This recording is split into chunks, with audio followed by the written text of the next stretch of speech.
Welcome to episode 3 of the First Lavaca podcast. This is Kimie Robbins. I was using my best radio voice. Could you tell? Yeah, thank felt you. like that was pretty That was accurate. your best? Oh. What? Let's I'd hear like your to introduce- absolute best. The absolute best. Well, now all I can think of radio. is like a weird voice like this. Why would that be better?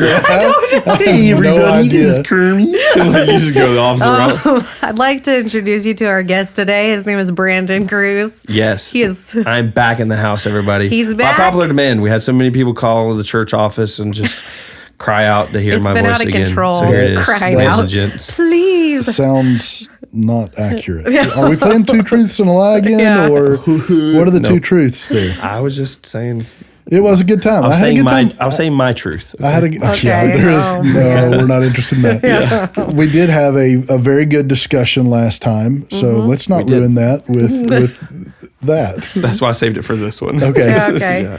Yeah. Last week we did talk about how we as Christ followers should deal with toxic people. It was a pretty good conversation. If you haven't heard it, go back, listen to episode number 2. It was pretty good. This week, though, I feel like we should start with something very deep. Bring it. Okay, all right, I will. I would like to know what you would be if you didn't work at a church. And it could be What would we the be sky's doing? the limit. Yeah, what would you be doing? Like as a job, what do you feel? It could be anything. You don't I even have see to actually myself- be good at it. I see myself out on a ranch somewhere, Yeah? training horses. Really? No. No. I wish that was What the is this, case. Clint Eastwood? Yeah, I wish that was the case. But like, roll over the skies. I would bring the horses back, and people would be like, "My horse is worse than we dropped it off." So I don't know. That's a good question. I'll think on it. Brandon, what about you, man? Well, I have a lot of sweet skills. No, I've done a lot of different jobs. I could see myself managing like a grocery store or something. I worked grocery for a long time, or working some sort of customer service or. But is that your dream? If it were talking, I mean, dreams I'm is living the dream. Like- Yeah, I'm here. Okay. I'm here in First Lavaca of True. Arkansas. The fly capital of the world. That is true right now. No, I mean, again, I would say probably like I love people and I love working with people, and so it would be some position that I felt like I was making a difference in people's life, even if that means just during a transaction of them buying my product. But I feel like I would still be working with people because that's where I just find enjoyment there. I love interacting with other humans. Yeah. So yeah, something like that. What's been? I want to kind of break off the question if I can for a moment, Kimie. I'll allow it. What has been your worst job? Like, what's the That's a good worst job question. that you've ever done? My worst job? I Like, don't for liabilities and all that. Don't actually name the It was place. at 1912 South Park Drive. No, I'm just kidding. No, I haven't Go ahead had. and Google that address. Though, Yeah. Make sure I really haven't had a lot of jobs. we can tell. No, I started working for Blue Cross and Blue Shield of Florida in high school. They had a program at our school to where instead of going to fourth period, I went to work as doing data entry for insurance claims, and then they were paying for my school, and I was going into accounting. That was the plan. And then quit there and started working at Winn-Dixie, which is a grocery store down south, keeping it real, and worked off and on there for many years. Then I worked at a GameStop because a buddy of mine in college managed one, and he said, "Hey, come work for me. You didn't have any stock in it, did you? Not at all. I wish I would have now. But he said, "Hey, come work for me, and I'll pay you the same you were making at Winn-Dixie, but you get to work with video games and stuff." Yeah. So I worked there a couple years, but really throughout all that time, I was working at churches, and so that's really been my only jobs. I guess that's been my only like on paper legal jobs. If you don't, I'm just kidding. Like I'm doing some nefarious things. No, I mean, so Spell nefarious. nefarious. NEFARIOUS. John, will you fact check him on that? Go ahead and finish where you were headed, though. So anyways, I don't know if that's correct, by the way. I was just guessing. Now we're all waiting. Spell again. No, we're not going to spell That's it again. all right. Anyways. We'll just say it's right. It's correct, Yes. everybody. Anyways, so, I mean, certain jobs while I was at those jobs, like certain things at those jobs weren't necessarily fun.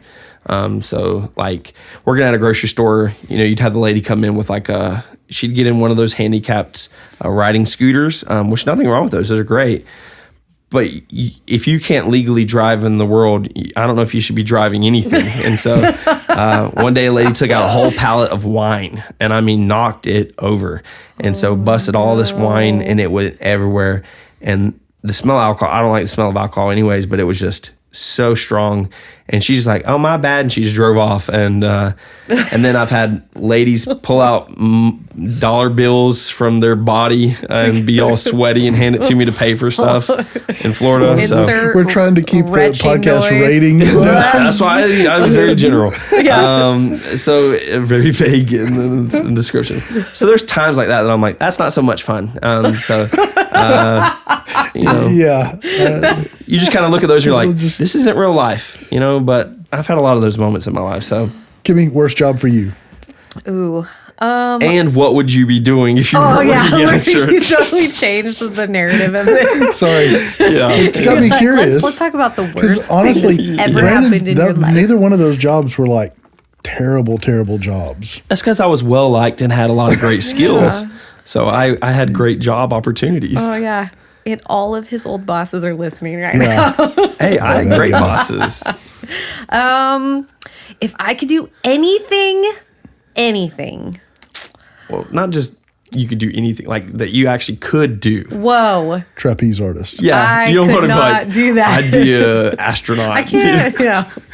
Why couldn't I, Brandon? Well, maybe you could if you applied yourself. I'm just kidding. I'm just kidding. You're so lucky you're sitting all the way across the room from me right now. I'm just kidding. No, I would be a musician. Okay. I would be touring. With And who would you tour with? Or myself. you are the headliner. I You're am the the headliner. headliner. Nice. So Lauren Daigle's following you. Obviously. Okay. I mean, I would let her. That would be very kind of you. you. Yeah. Or Lauren, by the way, if you're listening and that's a dream of yours, contact us. We'll make sure that happens. I would be glad to sit down with your people. I mean, my people would be glad to sit down with your people. Yeah. Anyway, the worst job I've ever had, my very first job, I worked at a music store, actually. And my boss was a really creepy guy and made it incredibly uncomfortable to work there.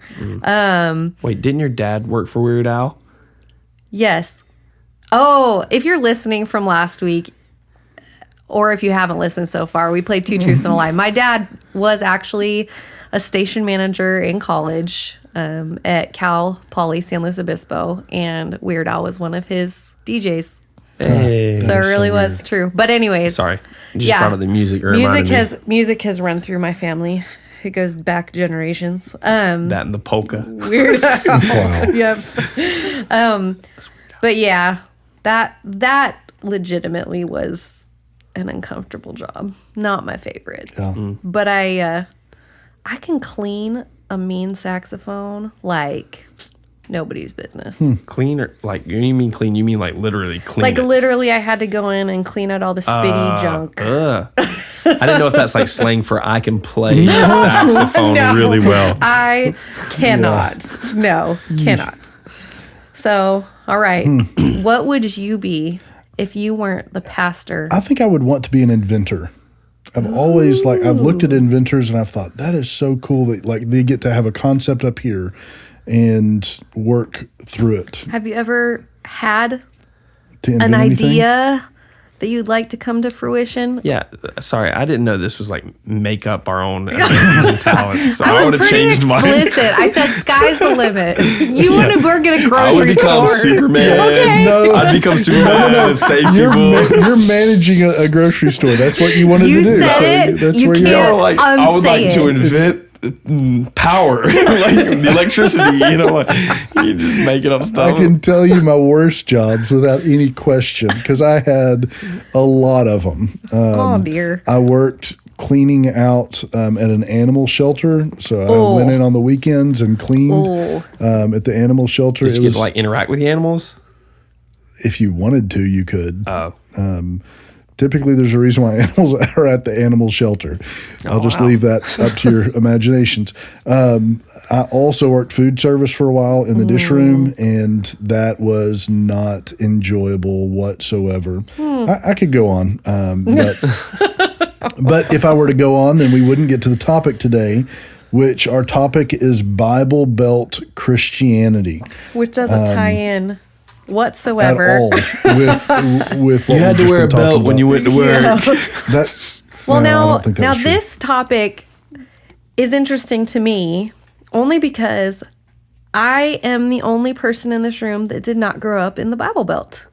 And so moving into Florida. this culture, Yeah, that is Florida not considered the Bible Belt? The very southern tip is not, I don't think. It's weird. Sometimes on certain maps, Florida's not even considered like in the South. In the United States. That's true. It's like, is this make believe, fiction, or Florida? I mean, they're like, There's that's Florida. United That's States, us. and then there's Disney Maybe World. that needs to and be it's- a game for next time. Fiction Those or games Florida. already exist. Yeah. Fiction or Florida, they're real. In fact, side note, if you just go to Google and Google your birth date, your date of birth, and hit Florida, you will find a ridiculous article of something crazy that happened in Florida. It's a fun game. You do. There you go. Okay. Sorry. So Bible Okay, Belt so Bible Christianity. Belt. Well, so I grew up in Washington State and then Northern California, and the culture there in church is so vastly different from over here. In fact, the reason that this topic came to mind is because I was helping lead one of the 7th and 8th grade girls' Sunday school classes, and one of the questions was asking them if they were nervous about sharing their faith in school. Not one of them was nervous about it, but the reason is because everybody thinks they're a Christian in this area for the most part, or have some relationship, I guess. Not relationship, but that idea. Whereas where I'm from, no, you could not talk about God in school. No, you would not want to speak about your faith, or because nobody was a Christian.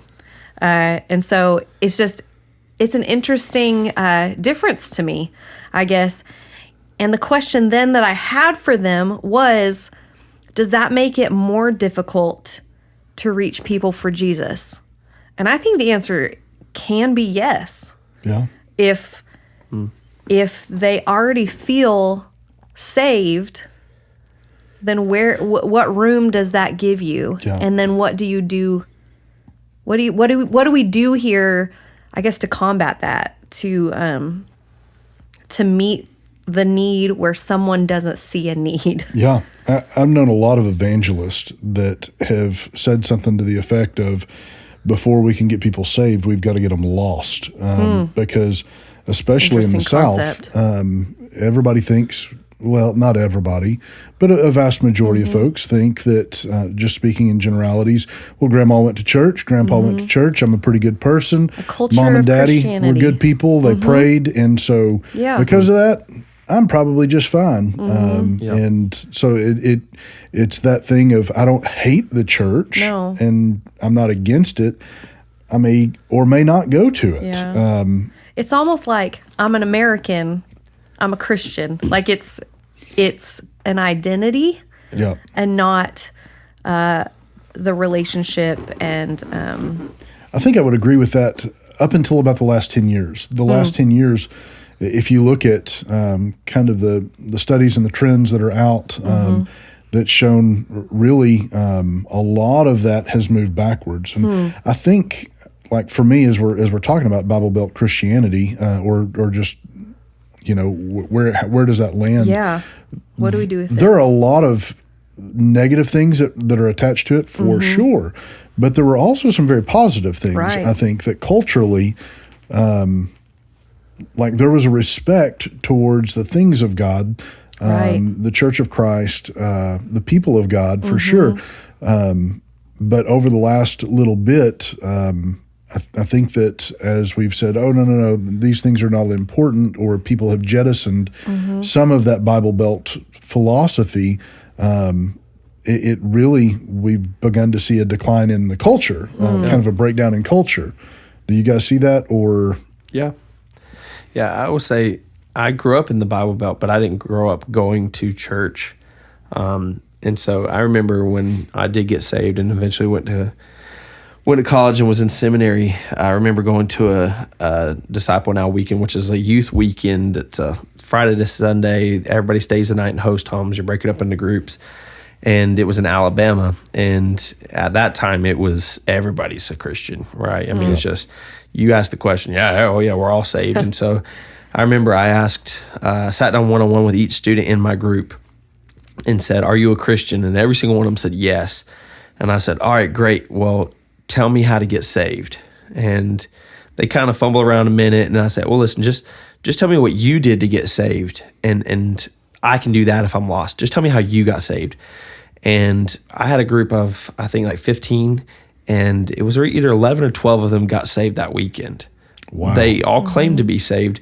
And so I remember that Sunday morning, the church baptized all these kids. And one of the things that the youth pastor did was he would say, "Hey, if you're part of this kid's family, stand up." And he also meant for the group for that weekend. And so I just remember that weekend, that Sunday, my group was standing up for like 11, 12 times.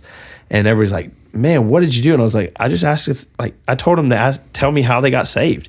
And I came to realize it was just more of, will you just be a good person? Read your Bible. Be moral. That they're riding the coattails of their, other former generations of their families that probably were saved. And they just never have been really challenged on what does it really look like to be a follower of Jesus. Yeah. And to not just go through the motions. I mean, and it makes sense, though, because if you look, I think it was Billy Graham that said, was it 75% of like 83% of statistics are made up on the spot. Sure. Billy Graham, I believe it was Billy Graham, he said at the time it was 75% of all the people in churches are lost. The ones that sit in the church pews. I think it was 75%. I just can't remember that exact number, but it was high. And that makes sense because, again, the more often I have conversations with students, especially one-on-one, their understanding of salvation, and what I mean by salvation is I mean a born-again follower of Jesus. They've given their life to Jesus through repentance and faith. More often than not, it's a works-based, moral, just a morally good person, and they've missed the whole point of Jesus dying on the cross. It's almost what I've got to do rather than what he did. Absolutely, absolutely. And so when you get down to the heart of it, that's why I think that path is very broad. And Jesus says there's going to be many on that day that say, "Lord, Lord, did we not do all these things?" And he's going to say, "I didn't know you. And so depart from me, you doers of iniquity." And so I think the Bible is great in that we have had some protection even to be able to go into schools, to be able to speak openly about our faith and not really face some of the persecutions that some other places in America face. And even that, I would say, is very minimal persecution compared to the rest of the world. Right. But we've had a lot of bubbles that have been surrounded us in the Bible Belt. And so there's been great things, but I do feel that number is dwindling quickly. I think that comes to the question, where does that leave us as far as our ministry here? Not just for Slovakia, but personally, a Christian in the River Valley. Yeah, and I don't think that we take that as a discouragement, even though I think those numbers can be daunting and the thought of it. But how exciting. I think oftentimes we think of the mission field as going to Africa and reaching, clothing the unclothed, or, whatever, like that kind of a thing, feeding the starving children in China. Sure. But really, the mission field is here. Yeah, absolutely. We have an incredible opportunity in our own neighborhoods, in our own families, to speak truth, to live Jesus in very real and big ways, and that's exciting to me. Yeah, we have opportunities both on Sundays, on Wednesday, like we have ways to invite people in, but I think that it honestly starts right here, right with us as individuals in our jobs, in the way we interact with our parents, our kids, that. I think that is where Jesus should start. and our mission.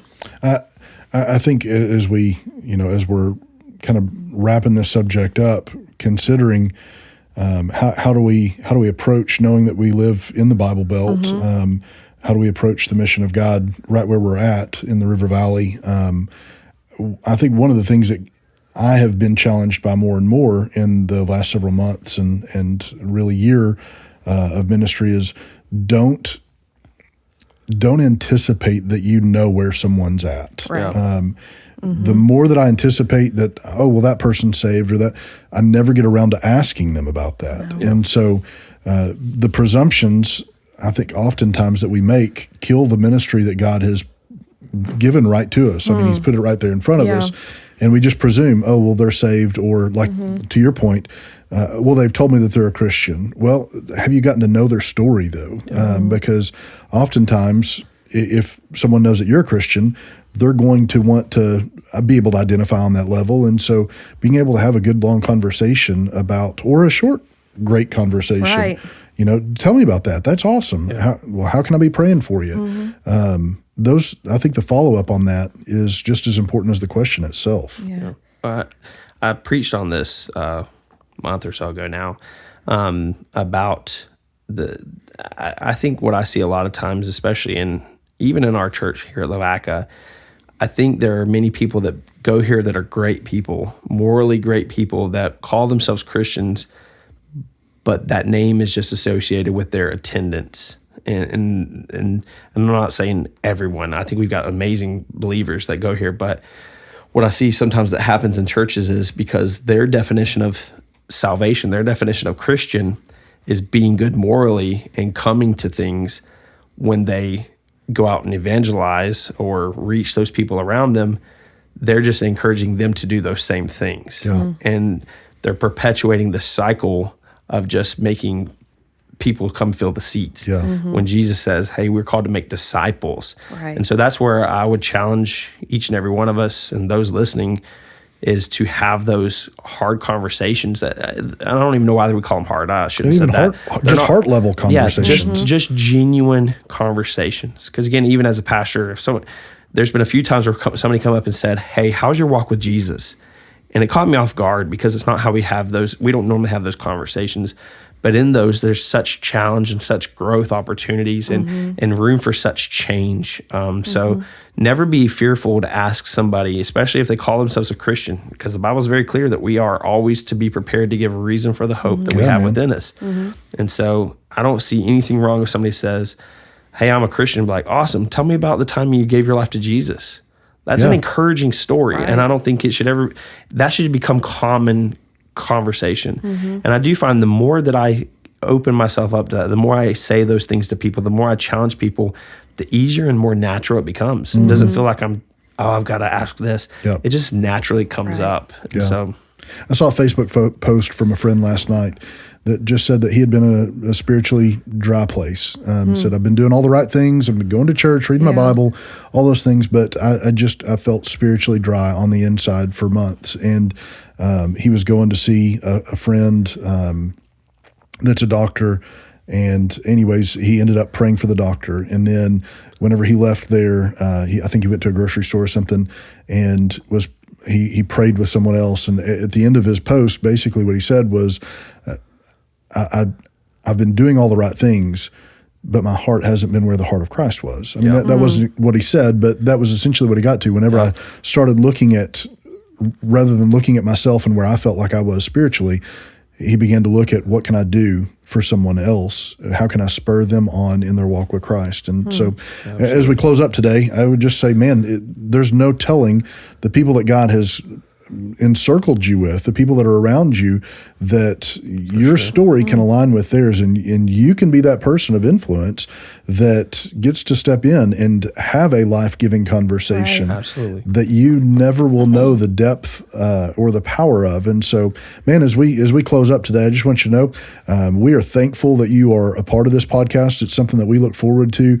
every time. Yeah. Next week we will probably have a new if you want to keep hearing guest. Me, just keep requesting it. I know. Next week our plan is to have Josh Teague come and speak a little bit with us. Yep. Pretty excited about that. If you haven't met Josh, he's one of the pastors here. Yep. Pretty incredible guy.